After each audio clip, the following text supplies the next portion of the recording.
मेराज अहमद सिद्दीकी आज सिवान जिले के रघुनाथपुर विधानसभा के चुनावी सरगर्मी के संदर्भ में चर्चा करने जा रहे हैं और चर्चा में आज हमारे साथ जुड़ रहे हैं राजेश कुमार यादव जी, आपका बहुत बहुत स्वागत है। बहुत बहुत धन्यवाद आपको।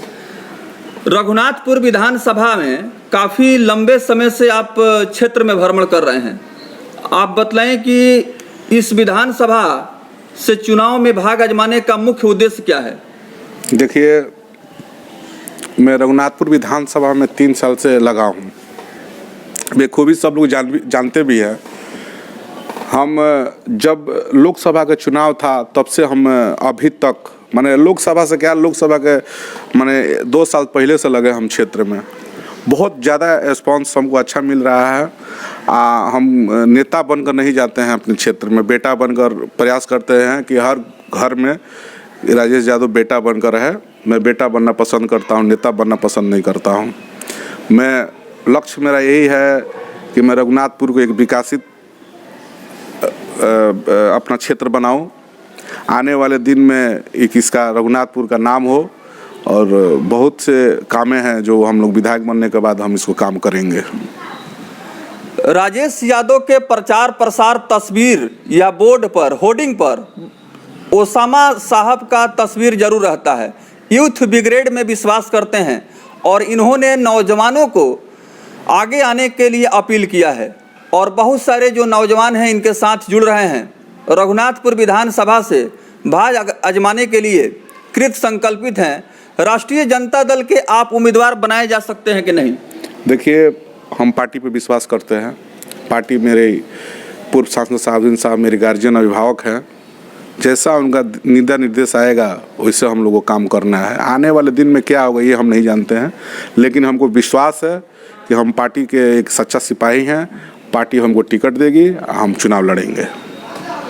वर्तमान में राष्ट्रीय जनता दल के हरिशंकर यादव रघुनाथपुर विधानसभा से विधायक हैं और यहाँ दूसरी बार रघुनाथपुर विधानसभा से चुनाव में भाग आजमाने के लिए वो भी प्रयास कर रहे हैं। दावेदारों की बात करें तो रघुनाथपुर विधानसभा में बहुत सारे उम्मीदवार हैं जो चुनावी मैदान में हैं और इस चुनावी सरगर्मी में ताल ठोकते हुए नजर आ रहे हैं।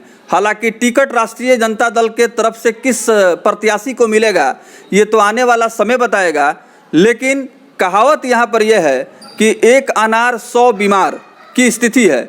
आप बतलाएं कि विधानसभा रघुनाथपुर में जो विकास का काम हुआ है, राजेश यादव क्या लगता है कि विकास के कामों से आप संतुष्ट हैं? देखिए, मैं इस पर टिप्पणी नहीं करूँगा। मेरे गार्जियन अभिभावक हैं विधायक जी, उनके कंडीशन माने जो होता है एज के चलते वो क्षेत्र को नहीं धड़ पाए। हम लोग चुनाव जीतेंगे तो पूरे क्षेत्र को माने पूरा मेरा जितना टाइम होगा पूरे क्षेत्र में जितने मेरे युवा भाई हैं सबको साथ ले, एक पैर पर एक साथ लेकर चलने का मैं काम करूँगा। आने वाले दिन में मेरे जितने युवा साथी हैं मेरा हौसला और आगे हमको बढ़ाने का काम करेंगे वो लोग। राजेश यादव लगातार चर्चा में बने हुए हैं और इसके पहले भी बहुत सारे मामले इनके ऊपर आए। कुछ पुलिस से संबंधित केसेज भी सामने आया। आप बतलाएं कि बहुत सारे केसेज का सामना करना पड़ा। हमको तो विरोधियों द्वारा फंसाया गया। हम लोग जब बिहार सरकार दारू का लाइसेंस देती थी तब हम लोग दारू का दुकान भी लेते थे और सेलिंग करवाते थे। उस वक्त दूसरा चीज़ था, लेकिन इधर हमारे विरोधियों द्वारा हम पे अत्याचारी किया गया। लेकिन हम उससे डरने वाले व्यक्ति नहीं हैं, डट कर मुकाबला किए हैं। आज क्लीन चिट हमको मिल गया। हम जनता के बीच हैं, कोई उससे हमको फर्क पड़ने वाला नहीं है। पूर्व सांसद डॉक्टर मोहम्मद शहाबुद्दीन के विकास कार्यों से राजेश यादव काफ़ी प्रभावित हैं। इनका कहना है कि पूर्व सांसद डॉक्टर मोहम्मद शहाबुद्दीन हमारे अभिभावक हैं और उनके मार्गदर्शन में राजनीति और समाज सेवा करने का हौसला मुझे मिलता है। डॉक्टर मोहम्मद शहाबुद्दीन के विकास कामों को किस नज़रिए से देख रहे हैं? सिवान संसदीय क्षेत्र में जो विकास का काम उनके रीजन में हुआ, जान लीजिए आप कि जितना विकास हुआ है सिवान जिले में उनके जैसा कोई विकास करने वाला पैदा ही नहीं हुआ। वो गिना देते हैं आपको, वो मनोज कुमार सिंह हो, चाहे अजय कुमार सिंह हो या ओम प्रकाश यादव हो, कोई हो, उनसे सब पिछड़ा है। हमारे साहब गरीबों के मसीहा कहे जाने वाले एक विकास पुरुष मोहम्मद शहाबुद्दीन साहब हमारे हैं। रजिंदर स्टेडियम देख लीजिए, ओवर ब्रिज देख लीजिए, डीएवी कॉलेज देख लीजिए, मेडिकल कॉलेज देख लीजिए, इंजीनियरिंग कॉलेज देख लीजिए। अरे कोई एक ईटा रख दिया हो तो हमसे बता दीजिए कि हाँ ये प्रत्याशी चाहिए, प्रतिनिधि एक ईटा रखा है। हमारे पूर्व सांसद शहाबुद्दीन साहब जितना विकास कर चले गए हैं वो किसी से इस जन्म में तो होने वाला नहीं है, ये मेरा दावा है। राजेश यादव से जानते हैं कि पूर्व सांसद डॉक्टर मोहम्मद शहाबुद्दीन के द्वारा संसदीय कोष से जो विकास का काम सिवान में हुआ, और जिस प्रकार से राजेश यादव कह रहे हैं कि उन्होंने एक कीर्तिमान स्थापित किया संसदीय क्षेत्र कोष के माध्यम से, जो विकास का काम धरातल पर दिखाई दे रहा है, इसका सीधा श्रेय जाता है सिवान के पूर्व सांसद डॉक्टर मोहम्मद शहाबुद्दीन को। आप बतलाएं कि यूथ ब्रिगेड बैनर पोस्टर पर जो प्रचार प्रसार आप कर रहे हैं, उसमें युवाओं को आगे आने की बात आप कह रहे हैं। आप खुद एक यंग लीडर हैं। देखिए मेरे युवा, मेरे बड़े भाई उसामा साहब युवाओं को एक साथ लेकर चलने का काम करते हैं। वो किसी के बक झक में नहीं रहते हैं, सीधे कहते हैं कि तुम लोग आगे आओ, हम तुम्हारे साथ खड़े रहेंगे।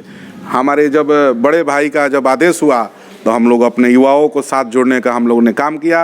अभी मोटा मोटी हम 25,000 युवाओं को जोड़ चुके हैं रघुनाथपुर में। सबका नंबर, मोबाइल नंबर, सबसे बात होता है। लेकिन रह गया कि मेरे युवा अगर मेरे साथ रहेंगे तो मेरा और आगे बढ़ने का हमको मौका मिलेगा। हम युवाओं को साथ लेकर चलने का, उनको आगे बढ़ाने का हम काम करेंगे। चलते चलते बिहार सरकार के शराबबंदी पर भी हम सवाल इनसे करना चाहेंगे, क्योंकि राजेश यादव के ऊपर बहुत सारे गंभीर आरोप लगे और प्रतिक्रिया के माध्यम से इन्होंने न्यूज़ 360 हिंदी मीडिया में इन्होंने कहा है कि जो हमारे विपक्षी हैं, मेरी जो लोकप्रियता बढ़ रही थी और मेरी सफलता को देखते हुए उनको काफ़ी तकलीफ हो रही थी, इसलिए उन्होंने साजिश रच करके मेरे नाम को बदनाम किया, प्रतिष्ठा के साथ खिलवाड़ किया और कानूनी रूप से मुझे प्रताड़ित करने का काम किया। आप बतलें कि शराबबंदी कानून जो है बिहार सरकार का, इसके विषय में क्या ख्याल है? देखिए ये तो अच्छी चीज़ है कि दारू बंद हो गया तो लोग पीकर रोड पर चलते थे, उस सब से निजात हम लोग को मिला। लेकिन आय जो था बिहार सरकार का कहाँ चला गया है? आज एक दुकान से मोटा मोटी 2.5 लाख रुपया महीना का हम लोग टैक्स देते थे, तो उस सरकार के खाते में जाता था। आज देख लीजिए, अगर दुकान में एक लिट्टी और चना बेचता था तो उसको उसका घर परिवार चलता था। एक सेल्समैन को रखते थे, उसका घर परिवार चलता था। आज स्थिति कहाँ चली गई है? आज हमारे मुख्यमंत्री खुद सोचते हैं कि हम कहाँ से कहाँ दारू बंद किए। लेकिन ठीक है, मैं उनको धन्यवाद देता हूं कि आप दारू बंद कर दिए, लेकिन आपने माइनस में, बिहार को माइनस में करने का काम किया। आने वाले दिन में नीतीश बाबू को बिहार की जनता बताएगी कि आपको कहां भेजना है। लालू प्रसाद यादव जब केंद्र सरकार में रेल मंत्री थे तो उन्होंने रेल कारखाना का शिलान्यास किया, स्थापित किया, और रेल कारखाना में बहुत सारे श्रमिक मजदूर और बहुत सारे लोग जो हैं इस समय काम कर रहे हैं। लालू प्रसाद यादव के द्वारा जो रेल मंत्रालय में काम हुआ और साथ ही साथ जो रेल कारखाना स्थापित जो किया गया है, इसके विषय में क्या कहना चाहेंगे? देखिए, अगर वो 5 साल थे रेल मंत्री, अगर हमारे वो गार्जियन भी है, अभिभावक भी है और नेता भी हैं, अगर वो उनको 10 साल मौका मिल गया होता तो आज विकास, बिहार का क्या पूरा इंडिया का हाल चेंज हो गया होता। विकासशील आज देख लीजिए रेल कारखाना, वो 5 साल में रेल कारखाना खुलवा दिए। अगर उनको 10 साल रख दिया जाता तो सीवान में भी कुछ ना कुछ हो गया होता। लेकिन रह गया कि अभी जो नीतीश कुमार हैं, सुशील कुमार मोदी हैं, बाढ़ में क्या किए हैं? सबको मर जाने के लिए ये लोग छोड़ दिया। हमारे बड़े भाई तेजस्वी यादव पूरे अपने जन सलाइब के साथ जाकर बाढ़ पीड़ितों को पैसा दिए, खाना दिए, रहने का तिरपाल जो भी होता है वो अपना व्यवस्था किए। आने वाले दिन में इतना जान जाइए कि मुख्यमंत्री नीतीश कुमार, एक उनका बहुत बुरा हाल होने जा रहा है बिहार में। एक जनता, एक युवा कह रहा है कि उनको हम लोग यहाँ से कुर्सी से उतार कर तेजस्वी भैया को मुख्यमंत्री कुर्सी पर बैठाने का हम लोग काम करेंगे।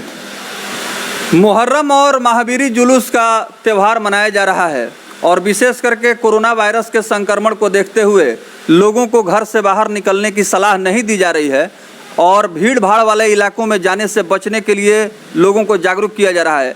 राजेश यादव जी, क्या संदेश देना चाहेंगे पर्व त्यौहार के मौके पर रघुनाथपुर विधानसभा की जनता को और जिला वासियों को? देखिए, मैं जनता से यही अपील करना चाहता हूं कि कोरोना वायरस को देखते हुए अपने घर में रहिए, सुरक्षित रहिए और जो अपने पर्व हैं अपने घर में ही मनाइए। और आने वाले दिन में हम लोग एक सुरक्षित, एक सही विकल्प लेकर आएंगे। अपने सिवान जिला वासियों से मैं अपील करता हूं कि अपने कोरोना वायरस को देखते हुए आप लोग सुरक्षित रहिए, सही रहिए। ये थे राजेश यादव, जो रघुनाथपुर विधानसभा के राष्ट्रीय जनता दल के संभावित प्रत्याशी हैं। बहुत सारे इनके ऊपर मुकदमे भी हुए और इनका कहना है कि विरोधियों ने फंसाने का साजिश किया। उसके बावजूद भी हम जो है मैदान में डटे हुए हैं, जनता के सेवा में लगे हुए हैं। अगर राष्ट्रीय जनता दल के तरफ से आला कमान के द्वारा मुझे प्रत्याशी बनाया जाता है तो निश्चित रूप से रघुनाथपुर विधानसभा की तकदीर और तस्वीर बदलेगी। आप हमारे न्यूज़ 360 मीडिया कार्यक्रम में शरीक हुए और बहुत सारा आपने महत्वपूर्ण जवाब दिया, इसके लिए हमारी पूरी टीम की तरफ से बहुत बहुत धन्यवाद। बहुत बहुत धन्यवाद आपको।